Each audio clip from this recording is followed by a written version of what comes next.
Welcome back to Zume Training. In this session, we'll talk about God's spiritual economy. In this broken world, people feel rewarded when they take, when they receive, and when they gain more than those around them. In His scriptures, God tells His people, "My thoughts are not your thoughts, neither are your ways my ways." God shows us in His kingdom economy, we're rewarded not by what we get, but by what we give away. God says, "I will save you, and you will be a blessing." Jesus said, "It is better to give than to receive."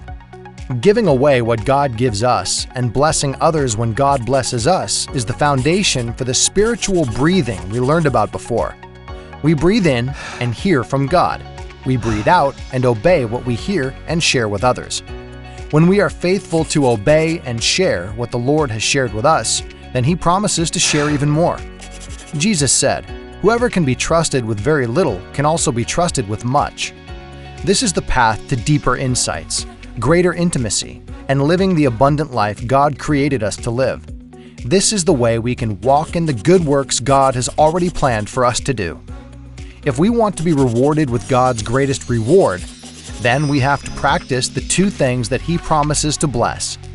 We must obey and share, do and teach, practice and pass on everything that God tells us to do. If we want others to receive God's greatest reward, then we have to show them how to do the same thing too.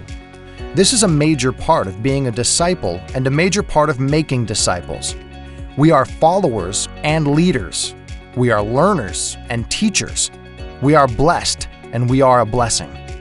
God doesn't want us to wait until we know everything before we start obeying and sharing. That day will never come.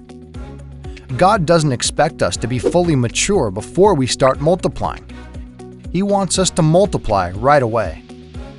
God wants us to obey what we already know and to share what we've already heard. And then He wants us to teach others to do the same. After all, that's obeying and sharing what He's already told us to do. This is the path to maturity and growth.